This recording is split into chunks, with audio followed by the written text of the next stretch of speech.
ನಮಸ್ಕಾರ, ನಾನು ಬಸವರಾಜ್. ಮುಖ್ಯಮಂತ್ರಿಯಾಗಿ ಡಿ.ಕೆ. ಶಿವಕುಮಾರ್ ಅವರ ಆಡಳಿತ ವೈಖರಿಯ ಬಗ್ಗೆ 100ಕ್ಕೂ ಅಧಿಕ ಶಾಸಕರು ಇದೀಗ ಅಪಸ್ವರದ ಮಾತಾಡ್ತಿರುವಂಥದ್ದು ಯಾಕೆ? ಆರಂಭದಲ್ಲೇ ಸಿದ್ದರಾಮಯ್ಯ ಅವರನ್ನು ಸಿ ಎಂ ಸ್ಥಾನದಿಂದ ಇಳಿಸಿ ಆ ಜಾಗಕ್ಕೆ ಡಿ.ಕೆ. ಶಿವಕುಮಾರ್ ಅವರನ್ನು ತಂದು ಕೂರಿಸೋದಕ್ಕೇನೆ ಶಾಸಕರ ಬೆಂಬಲ ಇರಲಿಲ್ಲ. ಅಂಥದ್ರಲ್ಲಿ ಕೆಲವೇ ದಿನಗಳು, ತಿಂಗಳು ಕೂಡ ಮುಗಿದಿಲ್ಲ, ಅಷ್ಟರ ಒಳಗೇನೆ ಡಿ.ಕೆ. ಶಿವಕುಮಾರ್ ಅವರ ನಾಯಕತ್ವ ಯಾಕೆ ಸಾಕಾಯಿತು? 4-5 ಪ್ರಕರಣಗಳ ಚರ್ಚೆಯ ಜೊತೆಯಲ್ಲಿ ಹೈಕಮಾಂಡ್ಗೆ ರವಾನೆ ಆಗಿರುವಂತಹ ರಿಪೋರ್ಟ್ ಏನಿದೆ, ಹೀಗೆ ಆಗಿಬಿಟ್ರೆ ಕಾಂಗ್ರೆಸ್ ತಿಪ್ಪರ್ಲ ಹೊಡೆದ್ರೂ ರಾಜ್ಯದಲ್ಲಿ ಸರಳ ಬಹುಮತ ಪಡೆಯೋದಿಲ್ಲ. ರಾಜಣ್ಣ ಅವರು ತುಂಬ ಸೂಕ್ಷ್ಮವಾಗಿ ಹೇಳಿದ್ರು, ಹೀಗೆ ಆದರೆ ನಡೆಯೋದಿಲ್ಲ. 2028ಕ್ಕೆ ಮತ್ತೆ ಕಾಂಗ್ರೆಸ್ ಅಧಿಕಾರಕ್ಕೆ ಬರಬೇಕು, ಸಿದ್ದರಾಮಯ್ಯ ಅವರೇ ಮುಖ್ಯಮಂತ್ರಿ ಆಗಬೇಕು ಅನ್ನುವಂತಹ ಸಂದೇಶ ರವಾನೆ ಆದರೆ ಮಾತ್ರ ಡಿ.ಕೆ. ಶಿವಕುಮಾರ್ ಅವರ ನೇತೃತ್ವದ ಸರ್ಕಾರ ಅವರು ಸಿ ಎಂ ಆಗಿ ಸಾಧಿಸಿ ಸಾಕ್ಷಿ ಗುಡ್ಡೆಯನ್ನು ತೋರಿಸಿದ್ದಕ್ಕೆ ಮುಖ್ಯ ಆಗತ್ತೆ ಮತ್ತು ಸಾರ್ಥಕ ಆಗತ್ತೆ. ಬಾಯಿ ಮಾತಿಗೆ ಸಾಕ್ಷಿ ಗುಡ್ಡೆ ಅಂದ್ಬಿಟ್ರೆ ಆಗೋದಿಲ್ಲ. ಯಾಕೆ ನೋಡಿ, ಆರಂಭದಿಂದಲೇ ಡಿ.ಕೆ. ಶಿವಕುಮಾರ್ ಅವರ ಸರ್ಕಾರ ಅಹಿಂದ ವಿರೋಧಿ ಸರ್ಕಾರ ಅನ್ನೋ ಹಣೆಪಟ್ಟೆ ಕಟ್ಕೊಂತು.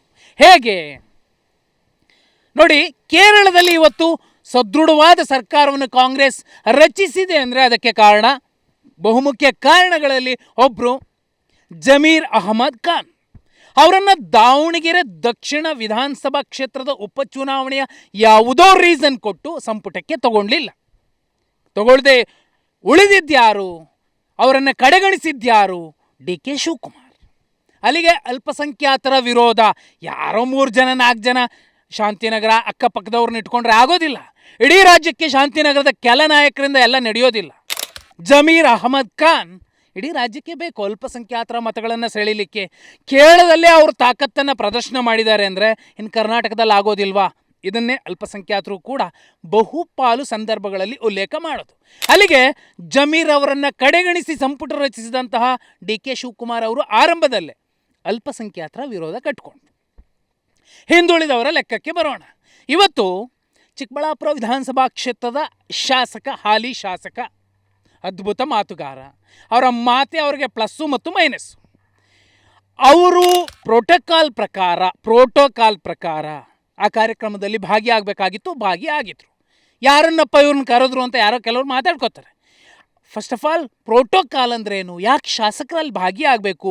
ಅವ್ರು ಇಲ್ದಿದ್ರೆ ಕಾರ್ಯಕ್ರಮ ಹೇಗಾಗತ್ತೆ? ಜಿಲ್ಲಾಡಳಿತಕ್ಕೆ ಯಾವ ರೀತಿ ಸಮಸ್ಯೆಗಳಾಗತ್ತೆ ಅನ್ನೋ ಅತಿ ಸೂಕ್ಷ್ಮ ವಿಚಾರಗಳನ್ನು ನೋಡಿದ್ರೆ, ಕೆಂಪೇಗೌಡರ ಜಯಂತಿಯ ಕಾರ್ಯಕ್ರಮದಲ್ಲಿ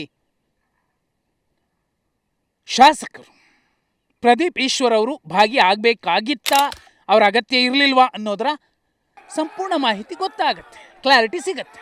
ಆದರೆ ಅವ್ರು ಬಂದಿದ್ದರು, ಅವರೇನೋ ಭಾಷಣ ಮಾಡಿದ್ರು, ಅವರನ್ನು ವಿರೋಧಿಸಿದ್ರು, ಅವರನ್ನು ವೇದಿಕೆಯಿಂದ ಕೆಳಗಿಳಿಸಿದ್ರು, ಅದೆಲ್ಲ ಸರಿ. ಆದರೆ ಚಪ್ಪಲಿ ಎಸಿತಾರೆ ಒಬ್ಬ ಶಾಸಕನಿಗೆ. ಹಾಗಿದ್ರೆ ಕಾಂಗ್ರೆಸ್ ಶಾಸಕಾಂಗ ಪಕ್ಷದ ನಾಯಕ ಕಡಲೆಪುರಿ ತಿಂತಿದ್ದಾರಾ? ಶಾಸಕರಾದರೂ ಪ್ರಶ್ನೆ ಮಾಡ್ತಾರೆ. ಒಬ್ಬ ಹಿಂದುಳಿದ ಶಾಸಕನನ್ನು ಕಾಪಾಡೋಕ್ಕಾಗದೇ ಇರುವಂತಹ ಸರ್ಕಾರ ಹಿಂದುಳಿದವರನ್ನು ಹೇಗೆ ಕಾಪಾಡುತ್ತೆ? ಹಿಂದುಳಿದ ನಾಯಕ ಮುಖ್ಯಮಂತ್ರಿ ಆಗಿದ್ದಾಗ ಇಂಥದ್ದೊಂದು ಎಕ್ಸಾಂಪಲ್, ಒಂದೇ ಒಂದು ಪ್ರಕರಣ ಆಗಿತ್ತಾ? ಆಗಲಿಲ್ಲ. ಜಿಲ್ಲೆಯಲ್ಲಿ ಶೋಷಿತರ ಬದುಕಬಾರ್ದ? ಜಿಲ್ಲೆಯಲ್ಲಿ ಓಬಿಸಿ ಬದುಕಬಾರ್ದ? ನೀವೊಬ್ಬ ಶೋಷಿತ ಹುಡುಗನ ಅವಮಾನ ಮಾಡಿದ್ದು, ಒಬ್ಬ ಓಬಿಸಿ ಹುಡುಗನ ಅವಮಾನ ಮಾಡಿದ್ದು. ಪ್ರದೀಪ್ ಈಶ್ವರ್ ಕಣ್ಣೀರಿಟ್ರು. ನಾನೊಬ್ಬ ಶೋಷಿತ ಶಾಸಕನಿಗೆ ಹೀಗಾದ್ರೆ ಹೇಗೆ ಅಂತ. ಅಲ್ಲಿಗೆ ಹಿಂದುಳಿದವರನ್ನ ಕೂಡ ಕಡೆಗಣಿಸುವ ಅಥವಾ ಹಿಂದುಳಿದವರಿಗೆ ಆಗಬಹುದಾದ ಅಪಮಾನವನ್ನೂ ಕೂಡ ದಕ್ಕಿಸಿಕೊಂಡು ಸುಮ್ಮನೆ ರೇ ನಾನು ಮಾತಾಡ್ತೀನಿ ಅನ್ನುವಂತಹ ಶೈಲಿಯಲ್ಲಿ ಮುಖ್ಯಮಂತ್ರಿಗಳು ಮುಂದುವರಿತಿದ್ದಾರಾ? ಇನ್ನು ದಲಿತರ ವಿಚಾರಕ್ಕೆ ಬಂದುಬಿಡೋಣ. ಇವರು ಮುಖ್ಯಮಂತ್ರಿಯಾಗಿ ಪ್ರಮಾಣ ವಚನ ಸ್ವೀಕರಿಸಿದ ದಿನವೇ ಒಬ್ಬ ದಮನಿತ ಸಮಾಜದ ಶಾಸಕನನ್ನು ತಳ್ಳುತ್ತಾರೆ. ಕಾರಣ ಏನು?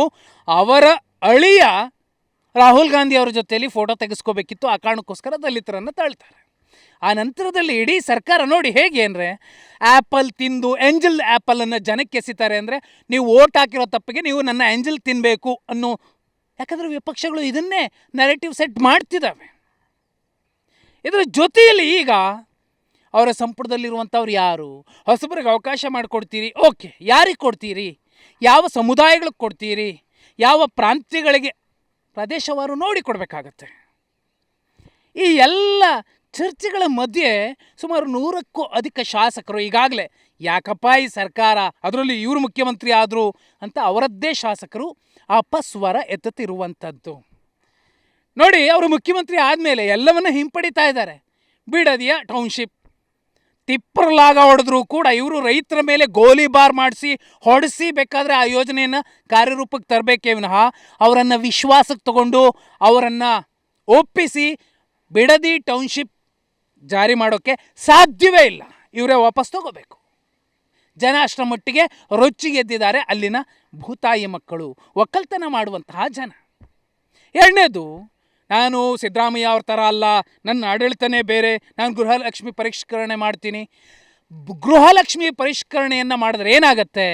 ಹೌದು, ತಪ್ಪಿದೆ, ಸಮಸ್ಯೆಗಳಿದೆ, ಒಂದಷ್ಟು ಮೃತರಾದವರು ಯಾರು ಪಡೀತಿದ್ದಾರೆ? ಯಾವ ಅಧಿಕಾರಿಗಳು, ಯಾರ ಬೆಂಬಲಿಗರು, ಅಥವಾ ಯಾರ ಸರ್ಕಾರದಲ್ಲಿ ಇಂಥ ತಪ್ಪಾಯಿತು?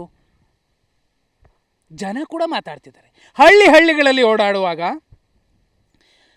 ಗ್ಯಾರಂಟಿಗಳ ಬಗ್ಗೆ ಚರ್ಚೆ ಮಾಡುವಾಗ ರಸ್ತೆ ಚರಂಡಿ ಮಗದೊಂದು ಮಾತಾಡೋ ಜನ ನಮಗೆ ಈ ಫ್ರೀ ಕೊಟ್ಟು ಇವನ್ನೆಲ್ಲ ಬಗೆಹರಿದಂಗೆ ಮಾಡ್ತಿದ್ದಾರಾ ಅನ್ನೋ ಅನುಮಾನದಲ್ಲಿ ಜನ ಚರ್ಚೆ ಮಾಡ್ತಿದ್ದಾರೆ ಅನ್ನೋದಾದರೆ, ಗ್ಯಾರಂಟಿಗಳ ಪರಿಷ್ಕರಣೆ ಅಥವಾ ಅರ್ಹ ಫಲಾನುಭವಿಗಳಿಗೆ ಅದು ಸಿಗದೇ ಹೋದರೆ, ಈಗ ಗೃಹಲಕ್ಷ್ಮಿಯನ್ನು ನಿಲ್ಲಿಸ್ತಾರಂತೆ, ಸಿದ್ದರಾಮಯ್ಯ ಅವರಿದ್ದಾಗ ಬರ್ತಿತ್ತು, ಈಗ ಡಿ ಕೆ ಶಿವಕುಮಾರ್ ಅವರ ಅವಧಿಯಲ್ಲಿ ಅಂದರೆ, ಡಿ ಕೆ ಶಿವಕುಮಾರ್ ಬಂದರೆ ಹೆಣ್ಮಕ್ಳಿಗೆ 2,000 ಬರೋದಿಲ್ಲ ಅನ್ನುವಂತಹ ನರೇಟಿವ್ ಏನು ಸೆಟ್ ಆಗ್ತಿದೆ, ಅದೂ ಕೂಡ ಕಾಂಗ್ರೆಸ್ಗೆ ಬಹುದೊಡ್ಡ ಹೊಡೆತ ಬೀಳುತ್ತೆ.